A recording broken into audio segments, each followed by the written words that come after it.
প্রতিদিনের মতো সকাল সকাল ঘুম থেকে উঠে চলে গেলাম ডিউটি।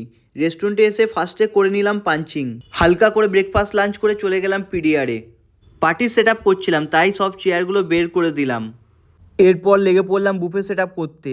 আন্ডারলাইনার, টং, ল্যাডেলগুলো লাগানোর পরে পড আর ইন্ডাকশনের অ্যালাইনমেন্টগুলো ঠিক করে নিলাম। আজকে ডিজে প্লে করছি। এরপর স্মোকিং জোনে গিয়ে ডেজার্টের গ্লেজিংগুলো চেক করে নিলাম। কিচেনে এসে দেখি chef NYC cheese cake burn করছেন। শেফ আমাকে খেতে দিলেন হট চকলেট মাট পাই। এটা আমাদের রেস্টুরেন্টের one of the best dessert.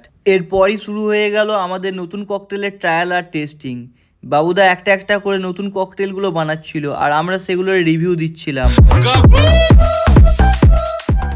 Section 1-এ এসে দেখি ইউটিউবার উমেশ গাঙ্গুলি বসে আছেন সোফাতে। এরপর আমি বেকারিতে গিয়ে পার্টির কেকটা ওপেন করে কেকটাকে নিয়ে চলে গেলাম পিডিআরে। পিডিআর থেকে বেরিয়ে বাড়ির সামনে আসতে দেখি কন্টিনিউ বিওটি বেরিয়েই যাচ্ছে। ডিউটির শেষে করিমকে দিয়ে গার্বেজ চেক করিয়ে আমিও বাড়ি চলে আসলাম।